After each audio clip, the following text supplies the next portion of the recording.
que vous allez bien? Ça va? Yes. Merci à la louange. On se voit après. Que Dieu vous bénisse. Amen. Est-ce qu'on peut célébrer la louange juste pour calmer Dieu, pour la louange, pour tous ceux qui font? Amen. Pour tout l'engagement qu'il y a derrière. Yes. Amen. J'espère que vous allez bien, Église, après le week-end de Pâques. Et là, on est en fait entre la Pâques et la Pentecôte. Est-ce que vous êtes prêts à célébrer Pentecôte à Dunamis? Yes. On croit fortement que le Saint-Esprit il va continuer vraiment à nous visiter. Amen. Donc aujourd'hui, je suis là. J'aimerais commencer une nouvelle série avec vous. Est-ce que vous êtes prêts? Une nouvelle série qui mérite votre attention. Amen. Et j'aimerais vraiment que cette série soit puissante et qui puisse provoquer une transformation, un changement dans ta vie. Amen. Alors, le titre de cette nouvelle série, c'est « Déracine ». Okay? Il est temps de déraciner, en fait, des racines qui sont plantées dans ton champ, dans ton jardin depuis longtemps. Peut-être aussi des racines que toi-même, tu n'as pas plantées, mais quelqu'un a plantées avant toi.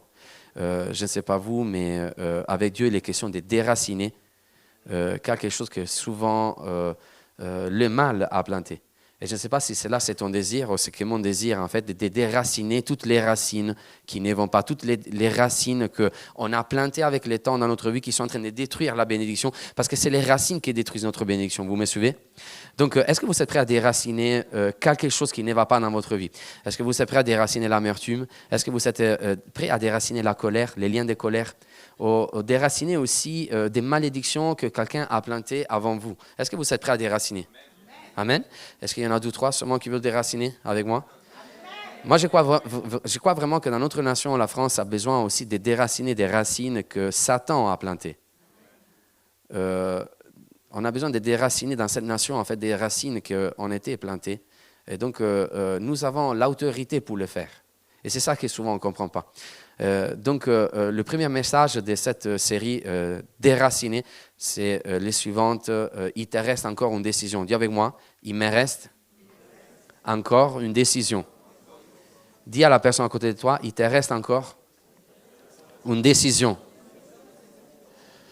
C'est pour telle raison qu'on a chanté j'ai décidé de suivre Jésus. Tout dépend de notre décision. Amen. Et la décision, c'est vraiment ce qui ouvre la porte à la bénédiction. Tout ne commence pas avec une imposition de main ou avec une onction, ou avec un miracle, un prodige, un signe, mais tout commencera dans ta vie avec une décision. Et souvent, en fait, Satan, il ne viendra pas attaquer notre décision, mais Satan, il viendra attaquer les conditions qui nous poussent à prendre la décision. Parce que lui essaiera souvent d'influencer les contextes pour que nous puissions prendre la pire des décisions. Tu me suis ou pas? Dieu te donnera tout le temps la possibilité de pouvoir décider. C'est pour telle raison qu'au milieu du chaos de ta vie, au milieu de la confusion de ta vie, tu es en mesure encore aujourd'hui de prendre, il te reste encore une décision. Amen. Avec Dieu, tu auras tout le temps les pouvoirs, la possibilité de pouvoir décider. Amen. C'était la même chose qui s'est reproduite dans la vie des Gédéons. Et j'aimerais vraiment focaliser cette série sur Gédéon. Vous aimez Gédéon? On va lire dans le livre des Juges, chapitre 6, verset 11, verset 16. J'aime énormément Gédéon parce que c'était quelqu'un qui ne comprenait pas sa valeur. Et donc, Dieu appellera tout le temps des gens qui ne sont pas conscients en fait, de ce qu'ils sont reçus. Ils ne sont pas conscients de comment Dieu les voit. La Bible nous dit que Gédéon appartenait à une tribu, la tribu des Manassés. Dis avec moi Manassé. Manassé, c'était la tribu dont les descendants, ils sortaient de Joseph. Vous connaissez Joseph? Donc, c'était l'homme qui avait habité en Égypte, qui avait traversé vraiment des moments difficiles. Et à un moment donné, il est devenu un des princes d'Égypte. Il avait sauvé l'Égypte de la famine, vous vous rappelez? Et avec quoi, en mettant des côtés, en fait, doublés, pour que l'Égypte résiste à 7 ans de famine. Donc, Joseph a eu un enfant, il l'appelait Manassé. Manassé signifie « c'est lui qui oublie » ou « c'est lui qui t'a fait oublier ». Ou encore, Dieu t'a fait oublier. Donc, à un moment donné, la tribu des Manassés s'est formée. Donc, et là, on voit que Gédéon, il fait partie de la tribu des Manassés. Mais à un moment donné, dans les livres des Juges, comme vous savez, il y avait les ennemis qui venaient détruire les tribus d'Israël. Et là, il est question des Madianites qui sont en train d'opprimer la tribu des Manassés, dont Joseph il fait partie, dont Gédéon il fait partie. Et la Bible nous dit que Gédéon est en train de battre le blé dans les jardins de son père, dans les champs de son père. Et ils le faisaient en cachette. Pourquoi? Parce que les Madianites, ils venaient pour voler en fait la nourriture. Ils venaient pour voler le blé, ils venaient pour voler les fruits de la tribu des Manassés. Donc tout le monde avait peur, tout le monde il s'est caché dans les cavernes. Et la Bible nous dit que Gédéon, Seigneur, pourquoi aujourd'hui Gédéon est devenu Joseph? Mais Gédéon, il travaillait quand même en cachette. Et là, on voit la visitation de la présence de Dieu. Et l'ange de l'Éternel, verset 11, Juge chapitre 6, verset 11. Puis l'ange de l'Éternel vient et il s'assit sous les térébins d'Ophra, c'est un arbre, qui appartenait à Joas, membre de la famille d'Abiézer. Et son fils Gédéon battait du blé au pressoir pour le mettre à l'abri des Madianites. L'ange de l'Éternel lui apparut et lui dit, et là c'est célèbre ces versets, je pense que la plupart d'entre vous y connaissent déjà, si vous avez de la connaissance biblique. L'Éternel est avec toi, vaillant héros. L'Éternel est avec toi, vaillant héros. Et Gédéon lui dit, ah, mon Seigneur, si l'Éternel est avec nous, pourquoi tout cela nous est-il arrivé? Où sont tous les actes merveilleux, ce que nos pères nous racontaient quand ils disent, l'Éternel nous a-t-il pas fait sortir d'Égypte? Maintenant, l'Éternel nous a abandonnés et nous a livrés entre les mains des Madian. Donc là, on voit un Gédéon qui est en train de battre en cachette, quoi? Du blé. Vous aimez le blé? C'est étrange de voir que des années avant, des générations avant, Joseph, c'est lui qui avait créé en fait la tribu des Manassés, le père des Manassés. Il était célèbre, il est devenu célèbre en Égypte. Pourquoi? Parce qu'il avait réussi à mettre des côtés du blé. Et cette blé est utilisé pendant 7 ans en Égypte, pendant 7 ans des famines. Donc, ce qui avait rendu fort Joseph, ce qui avait rendu fort, c'est lui qui avait fondé la tribu des Manassés. Aujourd'hui, c'était la même chose qui a été menacée par les ennemis, par les Madianites. Tu sais que Satan, il t'attaquera tout le temps. Il attaquera tout le temps ce qui t'a fait devenir fort. Satan attaquera tout le temps ton point de force. Tu me suis ou pas? Je ne serais pas étonné si ton point de force aujourd'hui est remis en question par toi-même ou est remis en question par les autres. Car Satan, il viendra tout le temps pour essayer d'attaquer ce qui t'a rendu fort.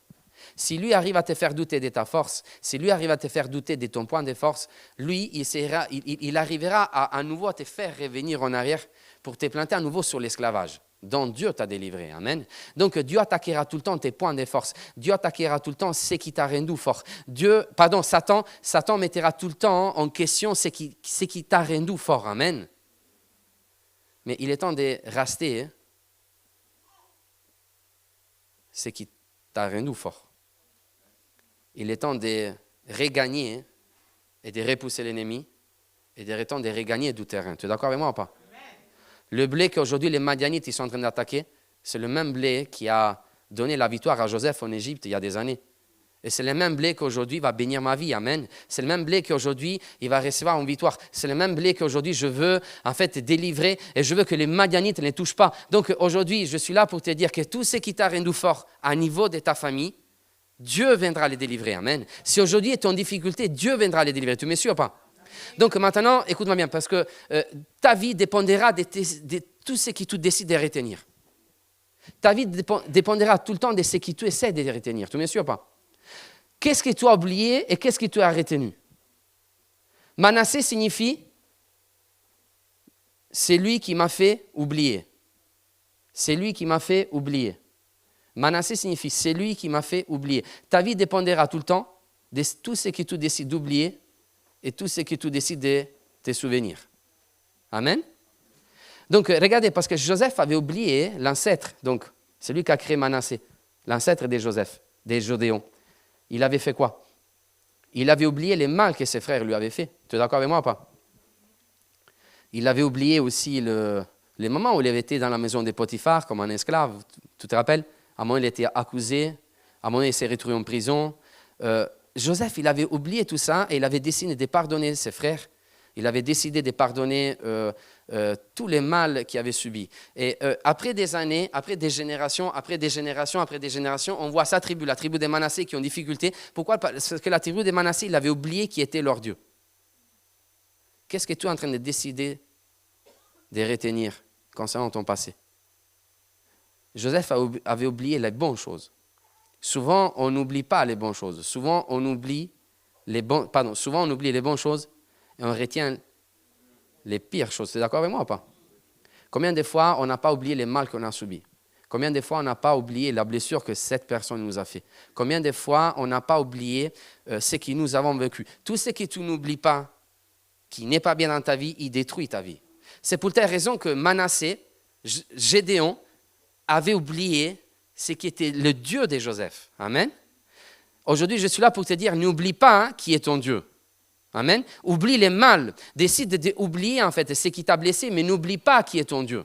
N'oublie pas la grandeur de ton Dieu. J'aimerais m'adresser à des mamies. Est-ce qu'il y a des mamies ici qui prient pour leurs enfants? Est-ce qu'il y a des mamans ici qui prient pour leurs enfants? Est-ce qu'il y a des papas ou des papis qui prient pour leurs enfants? Ne priez pas que pour vos enfants. Apprenez à prier aussi pour la génération après vos enfants.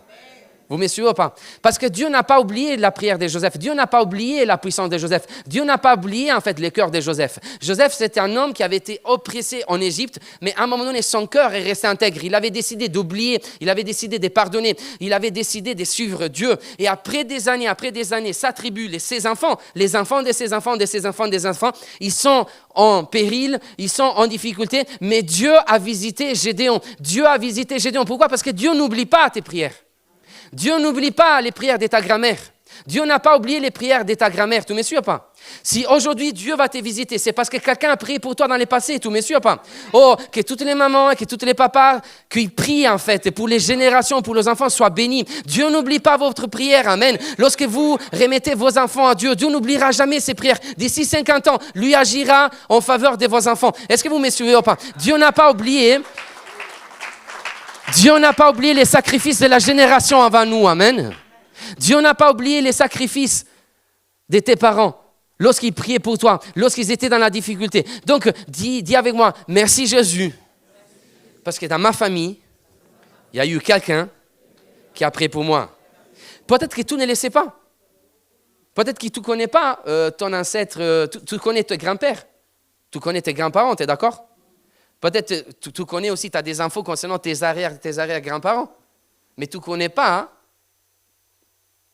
ton ancêtre d'ici 150 ans, 200, 300 ans. Qui t'a dit qu'il n'était pas un chrétien qui prie pour toi? Qui t'a dit qu'il n'y avait pas quelqu'un qui a prié pour toi et c'est grâce à lui qu'aujourd'hui tu es sur sa chaise? Qui t'a dit en fait que peut-être qu'il y avait quelqu'un dans ta famille qui priait? Vous savez, avec l'expérience du ministère, j'ai vu énormément de choses. J'ai vu des familles entières en fait être détruites. Par la douleur, par plein de choses, mais des fois, je vois une mamie, une simple mamie, fragile, qui a continué à prier, C'était la seule de la famille. Et aujourd'hui, en fait, sur les enfants, ils ont une bénédiction grâce à cette mamie, vous voyez? Donc aujourd'hui, maman, papa, continue à prier pour tes enfants, amen. Continue à les bénir, amen. Continue à faire ce qui t'intègre. Décide d'oublier les mal. Décide d'oublier la douleur, amen. Décide d'oublier aujourd'hui tout ce qui t'a fait du mal et apprends à tes enfants. Pourquoi? Parce que Dieu a visité Gédéon. Et il a visité où? Pendant que Gédéon était dans les jardins de son père. Mais on sait dans l'histoire que les jardins de son père avaient été consacrés à une divinité. Vous savez, c'était qui cette divinité? Elle s'appelait Baal. C'est une divinité dont on sacrifiait les enfants. C'est une divinité qui était en contact avec la terre. Okay? Donc, c'est une divinité vraiment méchante, c'était une oppression, c'était démoniaque. Donc, le jardin, le champ dans lequel Gédéon est en train de travailler, c'était un champ normalement qui avait été maudit. Tu me suis ou pas? Donc, maintenant, je vous pose une question. C'est où que l'ange de l'Éternel a visité Gédéon? À l'intérieur du champ de son père. À l'intérieur du champ où il y avait la malédiction. À l'intérieur du champ qui avait été consacré à Baal. Et attends, et j'aimerais vraiment te dire encore plus. Il était où? Au-dessus d'un arbre. Et c'est au-dessus de cet arbre que Dieu a visité Gédéon. Donc, écoute-moi bien, parce que je ne sais pas si tu aimes la visitation de la présence de Dieu dans ta vie. Est-ce que tu recherches la visitation de la présence de Dieu? Tu sais que Dieu aime visiter son peuple depuis des générations. Dieu aime déverser son esprit. Dieu aime visiter ta vie. Dieu aime visiter ton cœur. Quand tu es en difficulté, quand les Madianites, ils sont en train de détruire, quand les Madianites, ils sont en train de te faire cacher dans des cavernes, la visitation de Dieu est là. Dieu voudra tout le temps te visiter. La visitation de Dieu. Est-ce que tu crois que sur cette nation, on a besoin de la visitation de Dieu? La visitation de Dieu viendra pour changer tout. T'imagines, Moïse était dans les déserts depuis 40 ans. Moïse avait commis les péchés. Moïse avait tué un homme. Mais la visitation de Dieu est arrivée dans les déserts. Il s'est présenté dans un prune ardente. Tout me suit ou pas? La visitation de la présence de Dieu. Écoute-moi bien, quelle que soit la circonstance que tu es en train de vivre, la visitation de Dieu viendra sur toi. Amen. Il y a encore de l'espoir. Jusqu'à ce quand Dieu sera en mesure de visiter son peuple, alors il y aura de l'espoir pour toi. Est-ce que tu crois que la guerre aujourd'hui dans le monde, il pourra empêcher Dieu de visiter son peuple? Moi, je te dis non. Est-ce que tu crois en fait que ton péché aussi, ou que le péché de ton père, ou que aussi en fait la malédiction générationnelle qui est dans les jardins de ta famille, il pourra empêcher à Jésus de rentrer dans ses champs? Moi, je te dis non, amen. Rien pour empêcher la visitation de Dieu dans ta vie. Rien pour empêcher la visitation de Dieu dans ta vie. Rien pour empêcher la visitation en France de Dieu. Amen. Oh, la France, il pourra tourner à droite, il pourra tourner à gauche, il pourra aller au centre, il pourra aller sous la lune, il pourra descendre en bas, il pourra même descendre dans les profondeurs de la malédiction, dans les ténèbres. Mais sous ces ténèbres-là, ils ne pourront jamais empêcher la visitation de la présence de Dieu sur la nation. Amen. Plus la France sera en difficulté, plus Dieu visitera la nation. Et c'est ça, en fait, que tous les sorciers, les satanistes, ils n'ont pas compris. Les frères maçons, ils n'ont pas compris. Que plus, en fait, on descend dans les ténèbres, plus, en fait, on s'approche devant Baal, plus Dieu viendra visiter des Gédéons. Est-ce que j'ai des Gédéons devant moi qui sont prêts aujourd'hui à prendre une décision? Est-ce qu'il y a des Gédéons devant moi qui sont prêts à prendre des décisions aujourd'hui? Oh, que tu sois un homme, oh, que tu sois une femme, tu as un esprit, l'esprit des Gédéons, amen. L'esprit qui t'appelle à renverser les anciens hôtels des Baals, à déraciner, en fait, toutes les idoles païennes qui sont plantées dans les jardins, amen. Oh, est-ce qu'il y a peut-être des sorciers qui ont planté quelque chose dans ton champ, ou dans les champs de ta famille? Aujourd'hui, je suis là pour te dire que rien de tout cela pourra empêcher la visitation de la présence de Dieu, du Saint-Esprit sur une nation. Amen. Sur cette nation. Est-ce que vous croyez que nous sommes en train de vivre un réveil? Combien de fois on a dit, à l'époque des Douglas Scott, ils ont vécu les réveils. Mais aujourd'hui, nos églises, ils continuent de grandir. Ils sont bien plus grandes que celles de l'époque des Douglas Scott. Aujourd'hui, on vit un réveil. Aujourd'hui, on vit la visitation de Dieu. Oh, j'ai pris vraiment que ton mariage puisse être visité par Dieu. Amen. J'ai pris vraiment que ta maison, que tes finances, que ta vie, que ton cœur, que ton appel puisse vivre la visitation de la présence de Dieu. Amen. Quelle que soit l'oppression qu'aujourd'hui l'ennemi est en train de lier à ton appel, moi j'ai pris vraiment que la visitation de la présence de Dieu puisse être là, dans le nom de Jésus. La visitation de Dieu, la visitation de Dieu. On a fait un week-end avec les enfants. Il y en avait une trentaine. Et là, on a recherché la visitation de Dieu. Amen. Parce que tout ce qui va faire la différence, c'est la visitation. Pourquoi je te parle des visitations? Alors, tu dois comprendre cela dans la révélation de l'histoire des Gédéons. Parce que la Bible nous dit que l'ange de l'Éternel, donc c'était une théophanie, c'était Jésus lui-même, il s'est présenté où? Au-dessus d'un arbre, d'un térébinthe. À cette époque-là, c'était les visiteurs, j'ai bien dit?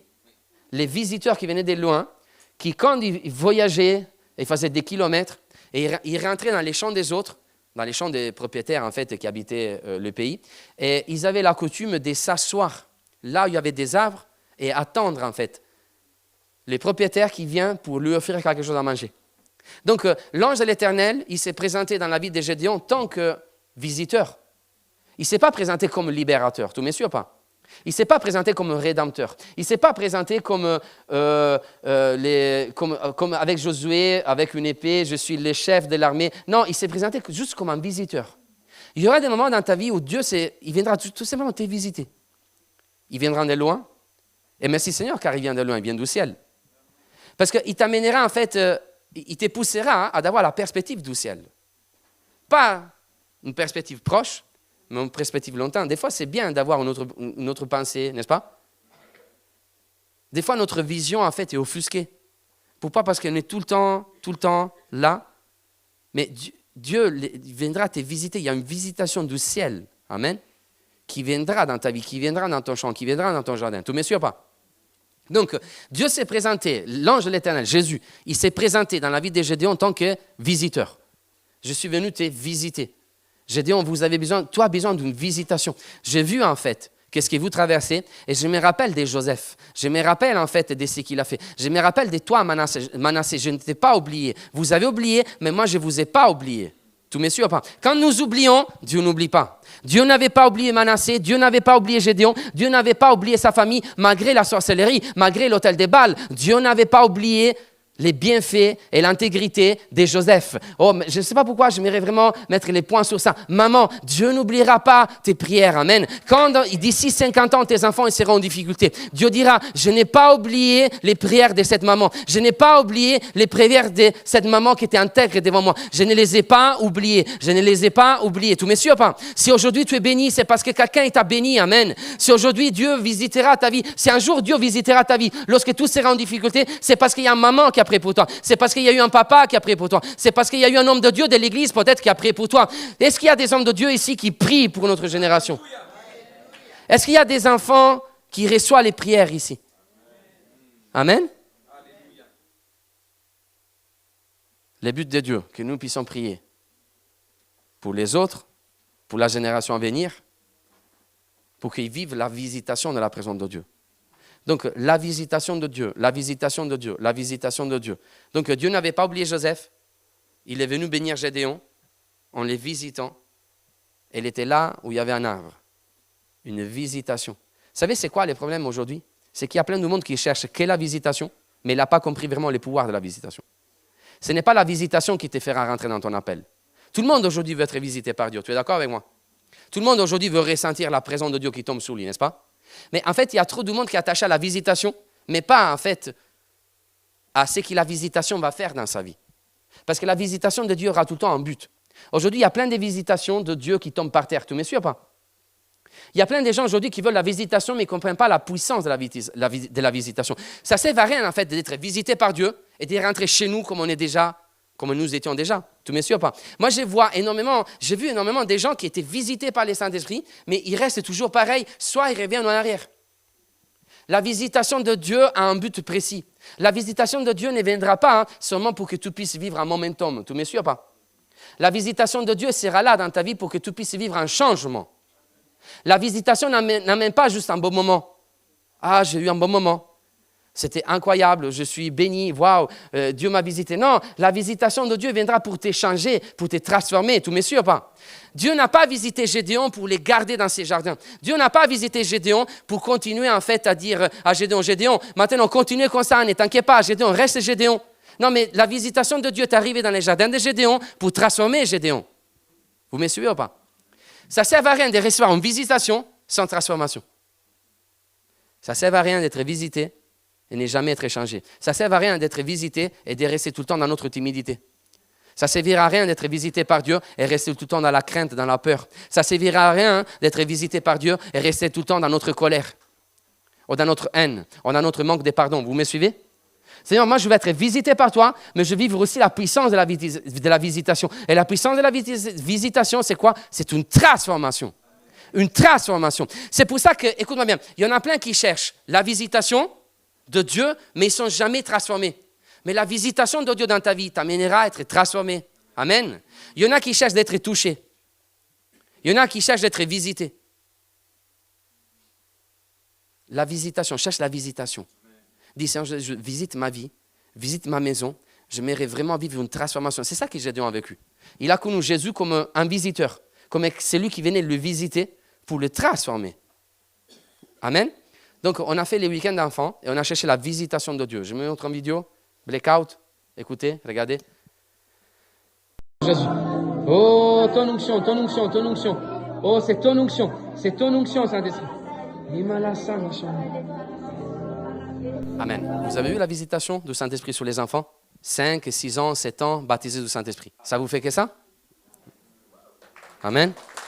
Donc, là, juste pour vous dire, en fait, aujourd'hui, en fait, on est dans au milieu d'une génération malsaine, immorale. Vous êtes d'accord avec moi ou pas? N'est-ce pas? Les enfants, déjà, il paraît qu'à partir de l'âge de 5 ans, ils sont exposés à des images de pornographie. À partir de 5 ans, vous vous rendez compte? À partir de 5 ans, ils pourraient, en fait, dans la rue ou quelque part, ou sur un ordinateur, si on ne fait pas gaffe, ils pourraient être exposés, en fait, à des images immorales. Et la génération, aujourd'hui, ils tombent de plus en plus dans l'immoralité. Amen. Est-ce que vous croyez qu'on ne devrait pas vraiment faire entrer nos enfants déjà dans la puissance de l'esprit à 3, 4, 5 ans pour qu'ils soient équipés, en fait, pour qu'ils puissent en comprendre? Vous êtes d'accord avec moi ou pas, les parents? Amen. Vous êtes avec moi? Amen. Donc, juste pour vous dire, mais ça, c'est une visitation du Saint-Esprit.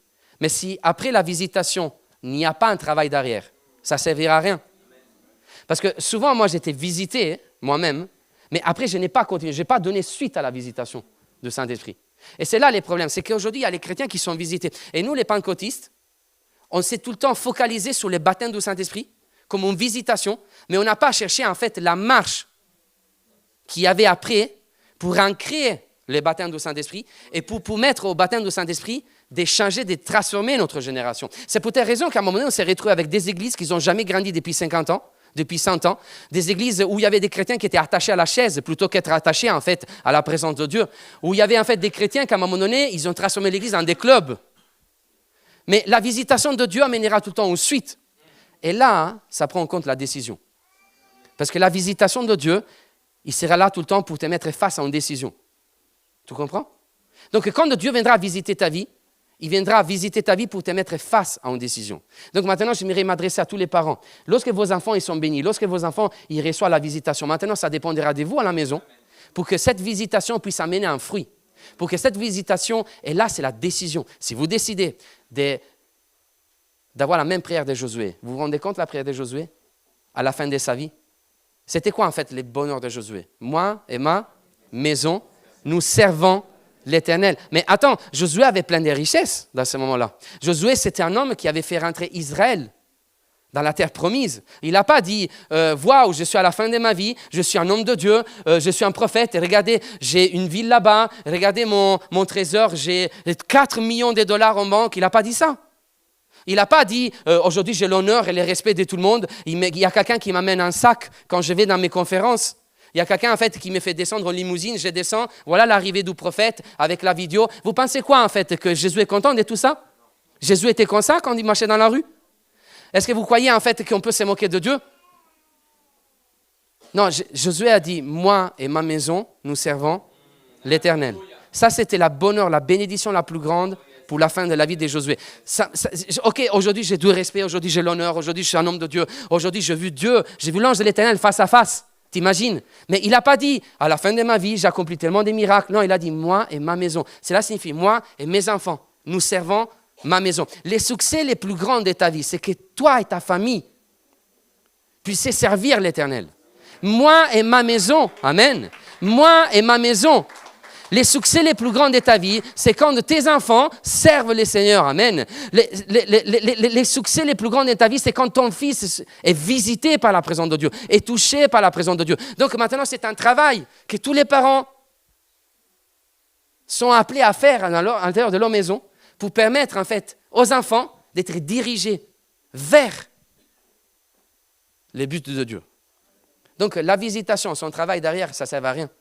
Aujourd'hui, il y a plein de monde, je suis désolé, c'est vrai, il y a une génération qui aime que la visitation de Dieu, mais qui n'aime pas travailler derrière. Parce que regardez, Gédéon a été visité par Dieu, tu es d'accord avec moi? Mais il a dû détruire l'autel des Baals qui était dans le jardin de son père. Il a dû déraciner un arbre, après je vais vous expliquer c'est quoi. Il a dû remettre en question en fait plein de choses qui étaient au sein de sa famille depuis des années. Ce n'était pas facile, hein? De prendre ces décisions. Vous me suivez ou pas? Alors, aujourd'hui nous sommes là, on a une église grande, merci Seigneur, qui a grandi, amen. Une église qui bouge. Je te pose une question. Il y aura quoi d'ici 60 ans? Il y aura qui ici? Il y aura qui d'ici 60 ans? Amen. C'est qui sera assis sur ces chaises? Alors, certainement, on sera dans un nouveau local. Amen. Yes. Mais il y aura qui sur ces chaises du nouveau local, en fait, ici? Il y en a nos enfants? Amen. Les enfants, n'est-ce pas? Donc maintenant, est-ce que nous travaillons pour nous aujourd'hui ou nous travaillons pour l'avenir? Pourquoi l'Italie a raté la Coupe du Monde? Et pourquoi vous rigolez en fait? Ça vous semble en fait... moi je suis sérieux en fait. Pourquoi vous rigolez en fait? Non mais vous vous rendez compte, même les îles Comores, ils se sont qualifiés. Les Comores, ils se sont qualifiés. La nation d'Asma, ils se sont qualifiés en Coupe du Monde et l'Italie ne s'est pas qualifiée. Tous les pays francophones africains ils se sont qualifiés. Yes! Amen! Waouh, super! L'Italie ne s'est pas qualifiée pour la 3e fois. Donc, ça fait 12 ans que l'Italie... Vous vous imaginez, attends, Baggio, Del Piero, Totti, vous vous rappelez de ces gens-là? Qu'ils ont démonté la France en 2006. Vous vous rappelez ou pas? Aujourd'hui, il n'y a plus rien de tout ça. Vous réfléchissez ou pas? Vous m'écoutez? Vous êtes là ou pas? Streaming, je descends. Je n'ai rien à voir. Faites ce que vous voulez, ça ne m'intéresse pas. Alors, juste une chose en fait. Regardez, l'Italie ne s'est pas qualifiée et ça fait 12 ans qu'ils ne se qualifient pas pour la Coupe du Monde. C'est quoi le problème? C'est que la nouvelle génération, en fait, ça ne marche pas. Totti, Del Piero, tous ces gens-là, Baggio, ils n'ont pas transmis, en fait. Il y a un problème. Les jeunes, en fait, qui jouent au foot, ils n'ont pas vécu la transmission. Tu me suis ou pas? C'est la même chose avec Dieu, en fait. Aujourd'hui, on est en église, mais on a l'obligation de penser déjà à la génération, au poussin, à la génération d'après. Vous me suivez ou pas? Donc aujourd'hui, notre investissement, c'est quoi? C'est pour nous, des fois, on est trop concentré sur nous. Des fois, on est concentré sur ce que nous vivons ici aujourd'hui. On est trop concentré, en fait, sur notre cœur, sur ce que nous recevons avec Dieu, et on oublie les enfants. Même moi-même, j'ai oublié les enfants. Amen. Mais notre obligation aujourd'hui, notre travail aujourd'hui doit être investir pour l'avenir. Amen. Donc aujourd'hui, on doit prier pour que la visitation du Saint-Esprit descende sur les enfants et qu'après, il y a un travail derrière. Amen. Pour que nos enfants deviennent déjà des hommes et des femmes de Dieu à 6 ans, 7 ans, 8 ans, 9 ans, 10 ans, 11 ans. Vous savez, un enfant, il peut prier. Demande à un enfant de prier pour toi. Et tu verras. C'est incroyable de voir que les enfants, en fait, quand ils rentrent dans l'église, eux, ils ne regardent pas qui fait la louange. Eux, ils ne regardent pas, en fait, qui prêche. Eux, dès qu'ils entendent, en fait, juste une musique, ils commencent à adorer Dieu. Écoutez, à la colo, on n'avait pas une méga truc de louanges. Hein. On n'avait pas la batterie, tout ça. On avait juste un piano avec une sœur que j'aimerais honorer, Mira, qui apprend les pianos. Et elle était là, mais la visitation est descendue quand même. Pourquoi? Parce que les enfants, ils ne sont pas le cœur d'un enfant. Ils reçoivent, amen, ils rentrent dans la présence de Dieu. Combien de fois, en fait, rien n'a pu empêcher à Dieu de nous visiter, mais combien de fois, notre cœur, il nous a empêchés, en fait, d'être visités par Dieu. Parce que la Bible nous dit, si vous avez un cœur comme les enfants, donc aujourd'hui, ta foi, s'il redevient à celle d'un enfant, combien de fois, en fait, on s'est mis des barrières et toutes ces oppositions ne nous ont pas permis de vivre la gloire de Dieu dans notre vie, amen. Et c'était le même problème dans les livres des juges. Lorsque vous lisez les livres des juges, vous connaissez les livres des juges? Oui, c'est incroyable, les livres des juges. On l'appelle aussi les livres des actes des apôtres de l'Ancien Testament. Parce qu'on voit en fait la visitation du Saint-Esprit. Le Saint-Esprit descend et à un moment il part. Le Saint-Esprit investissait Gédéon, après il partait. Le Saint-Esprit investissait qui? Samson, et après il partait. Le Saint-Esprit investissait. Et dans les livres des actes des apôtres, attends, il y a eu un changement. Le Saint-Esprit est resté pour toujours. Amen. Waouh! Donc le Saint-Esprit est tout le temps en toi. Mais le livre des juges est comparé au livre des actes des apôtres. Amen. On voit que pour 7 fois, le Saint-Esprit est descendu sur quelqu'un dans le livre des juges. 7 fois. Donc, le Saint-Esprit, quand il descend sur toi, il viendra pour accomplir quelque chose de parfait. Amen. La visitation de Dieu viendra pour nous amener de plus en plus vers la perfection de Dieu. Amen. Donc, maintenant, avec tes capacités, tout sera imparfait. Avec tes forces, ils seront imparfaites. Mais la visitation de Dieu t'amènera tout le temps à vivre la perfection de Dieu. Pour 7 fois, le Saint-Esprit descend dans les livres des juges. Et à chaque fois, il descendait sur des juges que Dieu choisissait. Gédéon, Samson, Othniel, etc., etc. Donc maintenant, pourquoi à chaque fois Dieu était obligé à descendre, à visiter des jeunes garçons, des jeunes filles dans les livres des juges pour que ces jeunes filles, ces jeunes garçons, ils libèrent les peuples d'Israël? Pourquoi il y avait un problème de transmission entre l'ancien et la nouvelle génération? Les parents, l'ancienne génération, ne transmettaient pas bien la puissance de Dieu à la nouvelle génération. Et la nouvelle génération, les livres des juges, ils s'ouvrent comment? Ils avaient oublié l'art de la guerre. Ils avaient oublié l'art de la guerre. Ils avaient oublié l'art du combat spirituel. Et c'est pour telle raison qu'à un moment donné, Dieu a permis que les oppresseurs arrivent. Pourquoi? Parce qu'il y a eu un problème de transmission entre la génération d'avant et la génération d'après. Vous me suivez ou pas? Donc aujourd'hui, notre plus grand travail, notre plus grand succès, ce n'est pas en fait de recevoir une délivrance nous-mêmes maintenant à l'église, moi. Mais aujourd'hui, notre travail, c'est de construire un avenir pour ceux qui vont arriver d'ici 3 ans, d'ici 4 ans, d'ici 5 ans, d'ici 10 ans, d'ici 15 ans, d'ici 20 ans. Amen. Est-ce qu'on mettra en condition, en fait, la prochaine génération, les enfants ou les prochains prédicateurs, est-ce qu'on les mettra dans les bonnes conditions? Seigneur Jésus, j'aimerais vraiment leur laisser un local de 1000 places pour que les prochains prédicateurs aient vraiment une opportunité. Amen. C'est que peut-être moi, je n'ai pas eu, mais que lui va avoir. Amen. savez, des fois, ça crée je ne sais pas vous, mais de voir quelqu'un que... Moi, j'ai pris vraiment l'Éternel, les Seigneurs, que la prochaine génération puisse être meilleure que l'ancienne. N'est-ce pas? Et aujourd'hui, je suis désolé de le dire, mais moi, j'ai grandi, et quand j'étais ado, il n'y avait pas cette onction d'aujourd'hui. Aujourd'hui, il y a une augmentation d'onction. Vous êtes d'accord avec moi ou pas? Tu peux les voir, en fait, il y a la même onction que... Quand tu pries pour un enfant, il y a une onction qui descend. À mon époque, les gens ils priaient pour moi, il n'y avait pas la même onction. L'onction était plus faible à l'époque. On dirait que Dieu est en train d'ouvrir des seaux. Et de plus en plus qu'on avance, l'onction descend. Et attendez-vous en fait une augmentation d'onction. Augmentation d'onction, c'est quoi? Augmentation des miracles, des visitations de la présence de Dieu, des gloires, des signes, des prodiges. Et c'est normal parce que plus on s'approche de la fin, plus en fait la visitation de Dieu viendra, plus la puissance de Dieu, plus l'onction de Dieu sera forte. Vous me suivez ou pas? Donc c'est normal que de génération en génération, l'onction augmente. L'onction augmente. Donc normalement, d'ici aux prochains 40 ans, si Jésus ne revient pas, le prédicateur en fait qui sera en fait sur l'église Dunamis, il y aura bien plus d'onction que moi. Je suis jaloux. C'est fou de voir combien de fois j'ai rencontré des parents qui étaient jaloux de leurs enfants, ils ont essayé de détruire leurs enfants. Parce qu'ils ne supportaient pas en fait la bénédiction qui était sur les enfants. Amen. Mais écoute-moi bien, ton succès, c'est que ton fils puisse être meilleur que toi. C'est pour ça qu'on prie l'Éternel. Amen. Vous me suivez ou pas? Donc maintenant, là, il y avait un papa, Joas. C'est le papa de Gédéon. Il avait construit un hôtel de Baal dans son jardin. Et regardez ce qu'il nous dit la Bible. Livre des Juges, chapitre 6, verset 25. Tu peux me le mettre, s'il te plaît. Au cours de la même nuit, l'Éternel dit à Gédéon, prends les gens taureaux de ton père. T'imagines? Prends les gens taureaux de ton père. Mais quand même, sinon, c'est à mon père. Prends-le, s'il te plaît.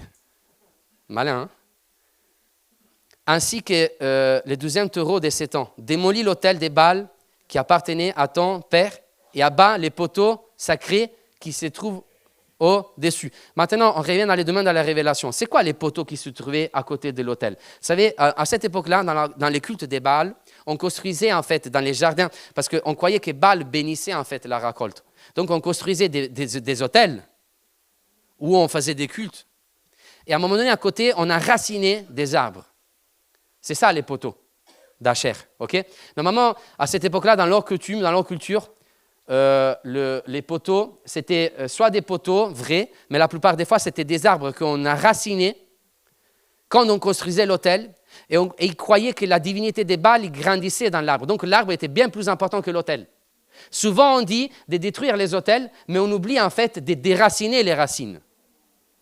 Parce que c'est les racines qui touchent la terre. Tu me suis ou pas?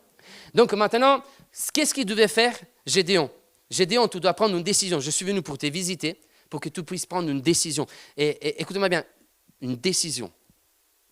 Les pouvoirs d'une décision. Un cœur qui décide. Déracine l'arbre que ton père a planté et qui est en profondeur. Il y a des racines qui sont en profondeur dans les champs. Il y a des racines qui sont en profondeur dans la terre. Il y a des racines qui sont en profondeur. Gédéon, tu dois les déraciner. Aujourd'hui, je te pose une question. Qu'est-ce que tu dois déraciner que ton père a planté dans ton jardin? Qu'est-ce que tu dois déraciner que tes ancêtres ont planté dans ton jardin? Dans les jardins des familles. Qu'est-ce que Dieu t'appelle à déraciner aujourd'hui? Peut-être que Dieu t'appellera à déraciner quelque chose que tu n'as pas à planter, mais que quelqu'un de ta famille a planté. Tu me suis ou pas? Et c'est fou de voir ça. Vous savez pourquoi? Parce qu'en fait, l'appel des Gédéons n'a pas commencé dans les champs avec les Madianites. L'appel des Gédéons a commencé en « reviens à la terre » de ton père. Reviens à la terre. Reviens à la terre. Combien de fois aujourd'hui on reçoit un appel, on veut tout de suite être devant les Madianites, mais il y a la terre de notre famille qui n'est pas gérée. Vous me suivez ou pas? Tu sais, quand Dieu t'appelle en fait, et il t'envoie, avant de t'envoyer, il te dit, OK, aujourd'hui il y a un appel sur ta vie, mais moi je t'appelle à revenir à la terre. Aujourd'hui, tout le monde cherche l'élévation. Je veux détruire les Madianites. Je veux vraiment les démonter. Regarde ce que j'ai fait avec 300 personnes de mon armée. J'ai détruit des milliers de Madianites. Tu aimes faire ça, n'est-ce pas? Moi, j'aimerais aussi être comme ça. Tu es d'accord avec moi ou pas? Amen? Mais regardez, le premier appel de Gédéon, ce n'était pas contre le Madianite. Le premier appel de Gédéon, c'était Les jardins de son père. Les jardins de sa famille. Le premier appel de ta vie, ce n'est pas d'être apôtre, ce n'est pas d'être pasteur, ce n'est pas d'être prophète, prophétesse, c'est qui tu veux, chanteuse, etc. Le premier appel de ta vie, c'est de régler les choses qui sont dans ton jardin, dans ta famille. Le premier appel, c'est ta famille. Amen. Josué l'avait bien compris, moi et ma maison. Gédéon, tu veux remporter la victoire sur les Madianites? Tu veux remporter la victoire sur les Madianites? Reviens au jardin des parents, reviens au jardin de ta famille. Ton premier appel, c'est ta famille. Déracine et tu remporteras la victoire. Combien de fois on a voulu saisir la victoire sans savoir déraciner ce qui était enraciné dans les jardins de notre famille? Combien de fois il y avait un manque de pardon, mais on a voulu terrasser les Madianites? Combien de fois on a eu la prétention en fait de détruire les Madianites, et nous il y avait encore de la colère, il y avait encore des choses qui n'allaient pas, il y avait encore en fait des démons, il y avait encore des oppressions, il y avait encore des liens. Dieu te dit, écoute-moi bien, si tu veux rentrer 100% dans ton appel, déracine tout d'abord ce qui ne va pas, reviens à la terre. Reviens à la terre, reviens à la terre, reviens à la terre. Il faut du courage pour revenir à la terre, n'est-ce pas? Gédéon, tu as besoin de courage. Seigneur, je ne peux pas en fait me mettre contre mon père. Mon père est encore toujours vivant. En plus, en fait, il y a tous les villages qui viennent prier ici, dans mon jardin. Il y a l'hôtel des Bals. Tout le monde se prosterne ici. Tout me demande en fait de détruire l'hôtel des Bals et de déraciner en fait des racines. Il faut du courage pour prendre ces décisions. Tu es d'accord? Ben, écoute-moi bien. Pour prendre la meilleure décision avec Dieu, tu as besoin de courage.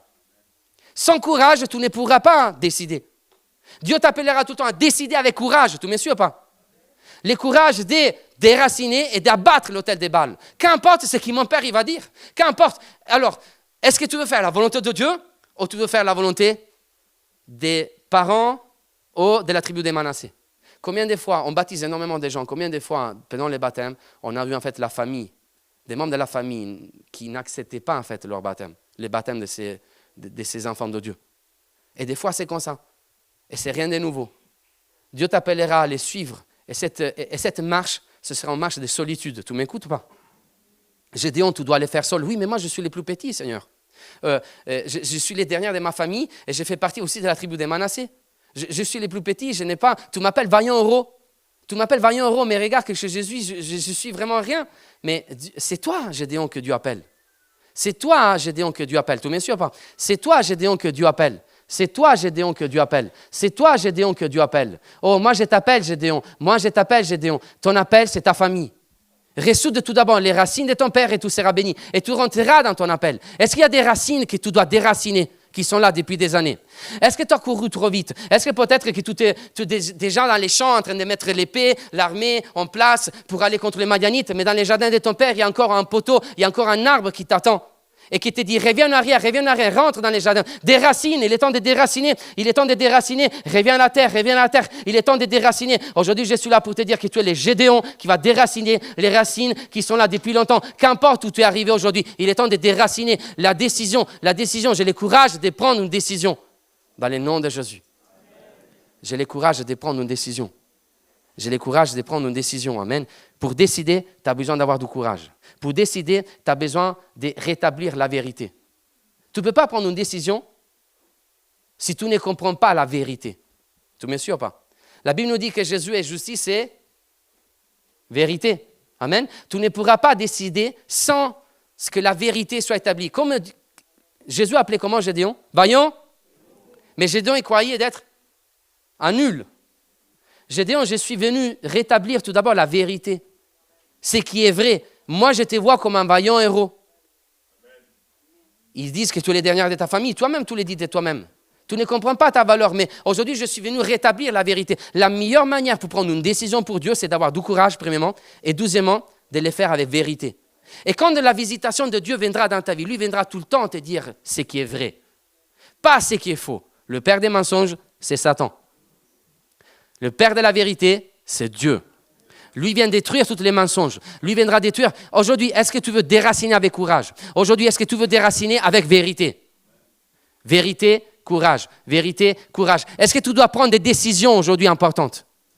Oh, tu as le courage aujourd'hui de prendre cette décision, amen.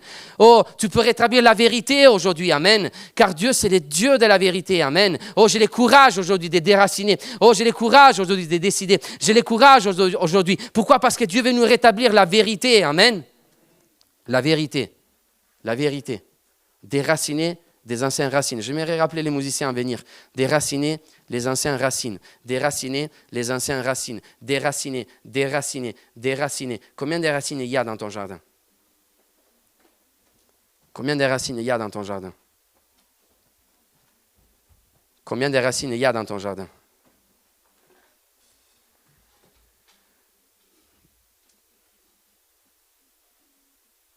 Quel que soit en fait ce qui est à l'intérieur de ton jardin. Écoute-moi bien. À l'intérieur de ton jardin, il y a toujours un arbre. Dieu a gardé, Dieu a réservé un arbre. Amen. Pasteur Manu, regarde. J'étais trahi pour ça. Il y a eu tout le temps des problèmes de famille. Ma famille n'a pas une belle réputation. À l'intérieur du jardin de ma famille, il y a un hôtel de Bâle, il y a des arbres qui sont enracinés depuis longtemps. Moi, je suis aujourd'hui obligé à me cacher. Tu vois ce qui se passe, en fait. Tu vois toutes les problématiques qui sont liées à ça. Oui, mais ok, il y a un hôtel de Bâle. Il y a un arbre maudit, mais il y a encore un arbre que Dieu a, un térébin, que Dieu a réservé. Et aujourd'hui, je suis là pour te dire qu'il y a encore toujours un arbre pour toi. Un arbre que Dieu a réservé dans ta vie. Tu me suis ou pas? Moïse avait trouvé son arbre. Tu me suis ou pas? Moïse avait trouvé son arbre. Déborah avait trouvé son arbre. Tu te rappelles Déborah? Qui jugeait en fait, là il y avait un arbre, des palmiers. Zachée avait trouvé un arbre. Tu te rappelles Zachée? Il avait encore un arbre. Amen. Quelle que soit la confusion de ta vie, quel que soit en fait les problèmes, Dieu a réservé un arbre. Il y a un arbre que tu dois trouver aujourd'hui. Il y a un arbre en fait. Et jusqu'à quand il y aura un arbre, il y aura une visitation. Et jusqu'à quand il y aura une visitation, il y aura une décision. Tu me suis ou pas? Jusqu'à quand, j'aimerais vraiment te le répéter, jusqu'à quand il y aura un arbre dans ta vie que Dieu a réservé, il y aura toujours sa visitation. Et il y aura toujours une décision. La décision qui va tout changer. Il te reste encore une décision. Il te reste encore un arbre. Et j'aimerais aller plus loin et terminer. Tu sais, la Bible nous dit que Jésus a été cloué sur la croix. Mais il y a un passage, littéralement. Vous savez, des fois, en fait, dans les Nouveaux Testaments, on retrouve que Jésus était cloué sur une croix, littéralement. Mais à un moment donné, dans les livres des Actes des Apôtres, il y a quelqu'un qui écrit que Jésus était cloué à un arbre. Parce que même Jésus a vu son arbre. Tu me suis ou pas? Littéralement, dans les Grecs, Jésus était cloué là où il y avait un arbre. Un arbre. Même Jésus a eu son arbre. Il l'a eu quand? Dans les moments les plus difficiles de sa vie. Et là, il a pris une décision. La décision de pardonner. Pardonne-le parce qu'ils ne savent pas ce qu'ils font. Là, cloué à cet arbre, Jésus, il a pris la décision la plus importante de sa vie. Continuer pour sauver le monde, pour nous restaurer et pour nous sauver du péché. Quelles sont les racines qui sont plantées dans ton jardin? Aujourd'hui, il y a une décision que tu peux prendre pour être transformé. Aujourd'hui, il y a une vérité qui doit être rétablie. Oh Saint-Esprit, est-ce que tu peux fermer les yeux là où tu es? Bonjour Église Dynamique. J'espère que la vidéo vous a fait du bien. N'hésitez pas à vous abonner sur notre chaîne YouTube et Activez les notifications avec la petite cloche. Si vous avez à cœur de soutenir l'Église et le ministère, n'hésitez pas à cliquer Sur le lien dans la description. soyez bénis.